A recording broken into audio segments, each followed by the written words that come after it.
열왕기상 7장 23절에서 51절.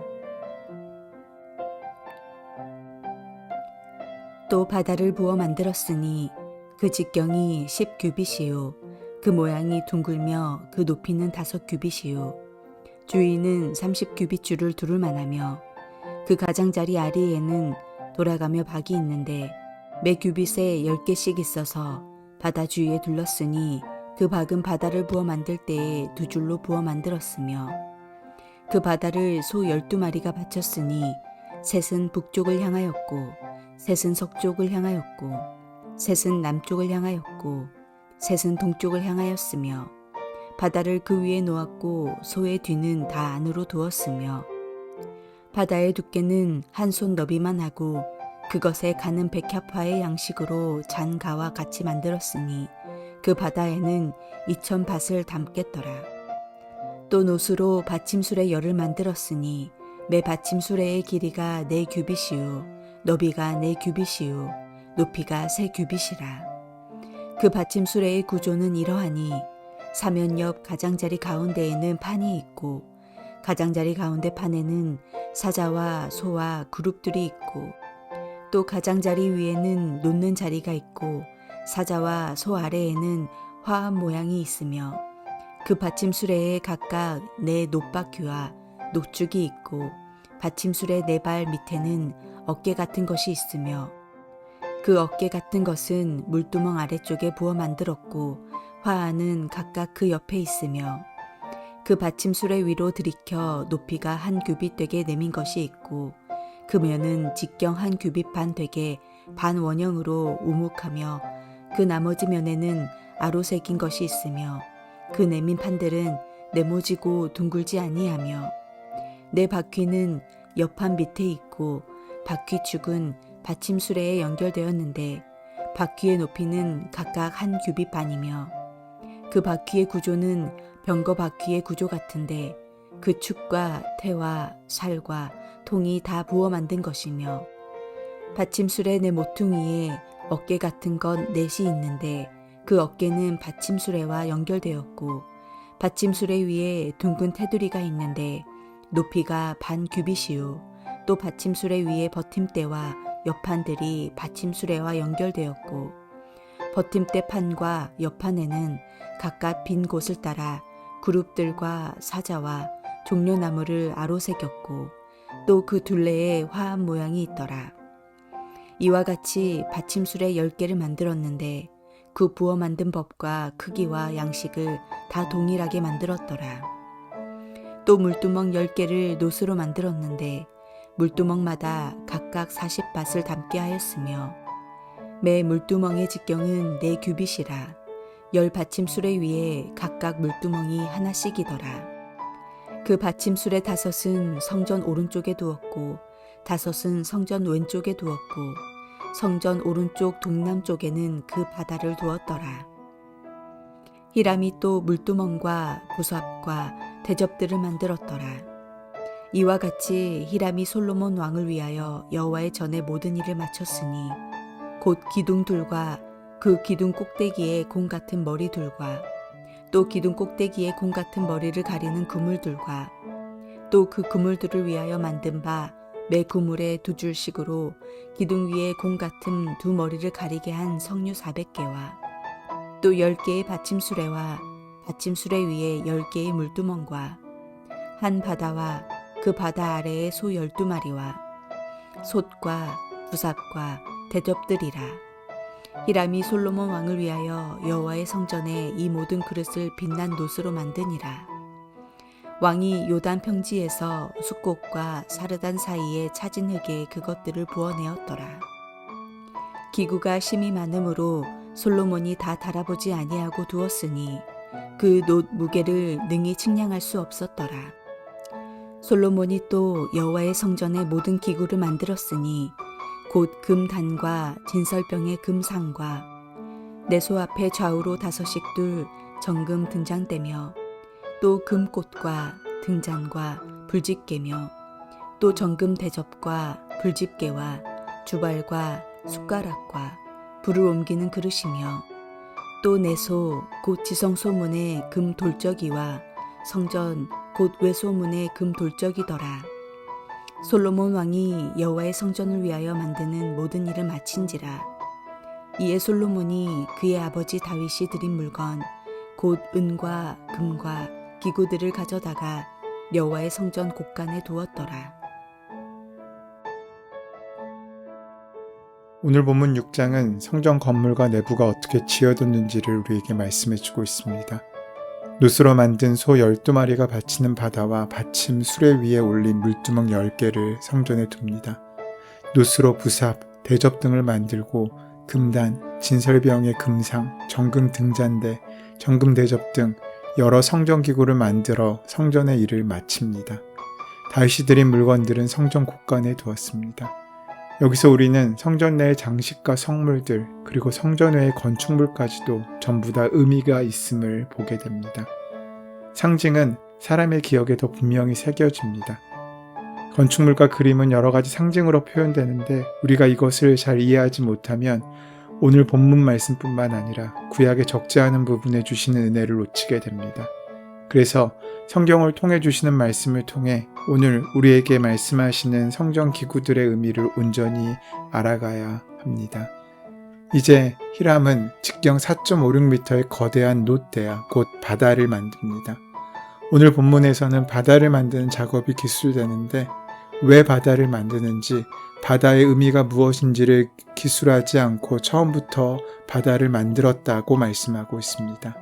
이 말의 의미는 당시 이스라엘 사람들은 바다의 의미가 또 그 조형물이 상징하는 것이 무엇인지를 분명히 알았다는 것을 의미합니다. 바다는 지름 5m이며 높이는 2.5m로 꽤 긴 또 둥근 조형물이었습니다. 소금 비어서 82톤이나 되는 물을 저장할 수 있었고 물탱크와 같은 이 바다의 두께는 한 뼘 정도였습니다. 이것을 12마리의 소가 등을 지고 있었으므로 전체 높이는 3m 이상이 됩니다. 소들은 3마리씩 4방향을 향하고 있습니다. 그러면 우리는 이 바다라는 건축물이 어떤 영적인 의미를 가지는지를 살펴보아야 합니다.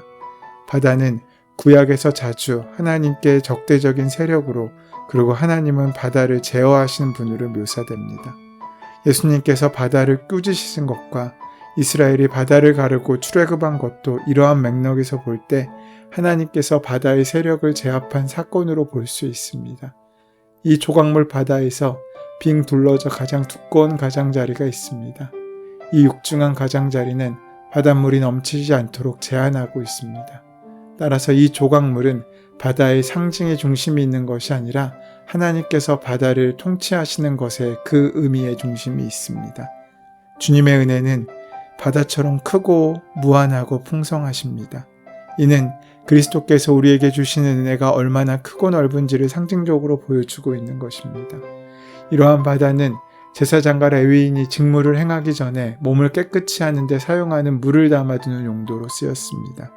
성도는 예수 그리스도의 피로 죄를 깨끗이 씻고 성결한 마음과 몸으로 하나님께 봉사해야 했습니다. 청동으로 만든 12지파를 상징하는 12마리의 소가 이 바다를 바치고 있습니다. 바다를 등에 지고 있는 소는 모두 12마리로서 이 12마리는 완전수를 나타내고 있습니다. 12는 당시 이스라엘 지파 12지파를 그리고 12지파는 이스라엘 전체를 상징하고 있으며 신약시대에 와서 만백성으로부터 부름받은 하나님의 백성 전체를 우리에게 가르쳐주고 있습니다. 계시록에 나오는 하늘의 예루살렘 성은 이스라엘 12지파의 이름을 가진 12대문이 있고 12사도의 이름을 가진 12기초석이 있습니다. 따라서 하늘의 예루살렘 성은 실제로 존재하는 성이 아니라 예수 그리스도를 주님으로 고백하고 일생을 살아온 모든 이스라엘 사람과 이방 성도들의 모임을 의미합니다. 동서남북을 향해 있는 것은 순종하는 하나님 백성을 통해 복음이 사방으로 전해짐을 우리에게 예표한다고 볼 수 있습니다. 소는 희생제물로서 사용되는 짐승인데 12마리의 소는 완전한 희생을 의미한다고 볼 수 있습니다.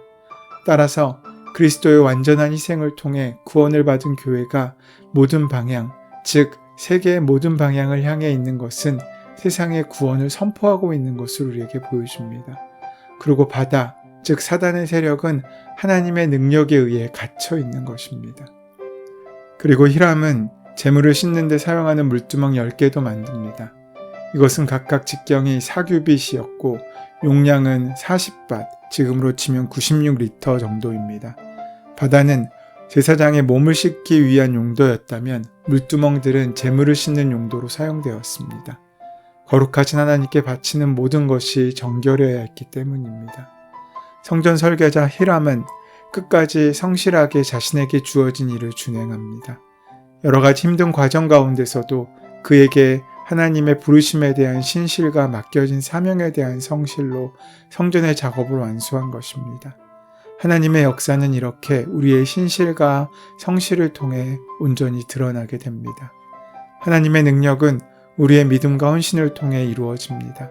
하나님의 충만하신 사랑은 우리의 하나님에 대한 신뢰와 인내와 수고를 통해 퍼져나가게 되는 것입니다.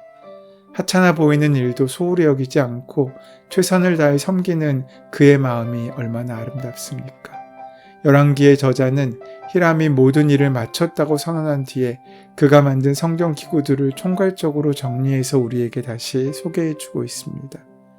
이는 지금까지 열거된 성전 기구들이 모두 히람의 작업 결과임을 우리에게 말씀해주면서 사람들이 기구들을 혼동하지 않고 쉽고 종합적으로 이해할 수 있게 하려는 배려로 보입니다. 성전 외부에서 사용하는 놋기구들을 소개한 후 성전 내부의 금기구들을 소개합니다. 이는 히람이 아닌 이스라엘 사람들이 만드는 것으로 보입니다. 우리는 눈에 띄는 것만 중요시하고 관심을 보이지만 하나님께서는 돌조기처럼 작은 것이나 잘 드러나지 않는 부분도 소홀히 여기지 않으심을 우리에게 말씀해주고 있습니다.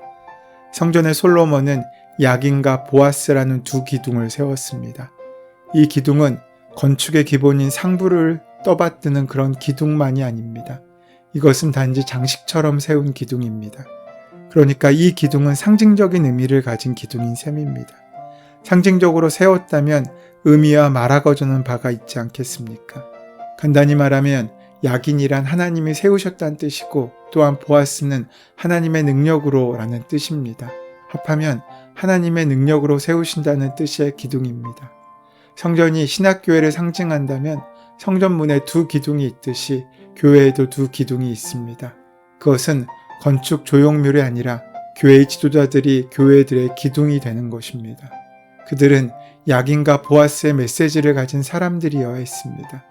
그들은 자신의 능력을 드러내거나 자신의 업적과 능력을 나타내는 것이 아니라 언제나 야긴, 즉 하나님이 세우신다라는 메시지와 보아스, 하나님 안에 능력이 있다라는 메시지를 그들의 삶과 태도와 말로서 증거하는 사람들이어야 했습니다. 이것이 교회의 참기둥의 증거입니다. 구약의 말씀들을 보면 수많은 인물들이 많이 나옵니다. 그런데 그 사람들을 평가하고 그 사람들이 어떤 사람인지를 소개할 때 기준은 하나입니다. 하나님께서 세우신 사람인지 자신의 힘으로 스스로 선 사람인지 말입니다. 이는 오늘도 마찬가지입니다. 그리스도인들이 하나님이 나의 주인이라고 외치면서 실상은 자신의 마음대로 합니다. 하나님이 능력으로 세우신다고 하면서도 자신의 능력으로 되었다고 믿습니다. 하나님이 인도하신다고 하면서도 자신이 생각했던 길로만 가려고 애씁니다. 오늘 하나님께서는 그런 우리를 부르셔서 하나님의 교회로 삼기 원하십니다. 신약교회에서 야긴과 보아스는 특정한 직분자들을 향한 부르심만이 아니라 그리스도의 피로 씻음을 받은 모든 그리스도인을 향한 부르심입니다. 오늘 우리 삶 가운데 야긴과 보아스는 어디에 있습니까? 무엇을 하든 우리의 시작하는 그 입구에 이 두 기둥이 온전히 세워지기를 소원합니다. 바로 나의 모든 것은 하나님의 능력으로 세우신 것입니다. 라는 고백입니다. 이 믿음의 고백으로 오늘도 시작하는 우리가 되기를 소원합니다. 오늘 우리의 모든 일도 하나님의 능력으로 세우실 것임을 믿고 기도하며 주님께 살아가는 저와 여러분 되시기를 소원하고 축원합니다. 은혜의 주님, 저희와 저희 가정이 교회의 참기둥 하나님의 나라를 떠받치며 하나님 나라를 드러내는 기둥으로 세워지는 축복을 만나게 하여 주시옵소서. 예수 그리스도의 이름으로 기도드립니다. 아멘. 이제 오늘 우리에게 허락하신 말씀이 나에게 주시는 말씀으로 온전히 들려지기 위하여 말씀을 함께 묵상하시고 기도하는 시간 가지도록 하겠습니다. 함께 기도합니다.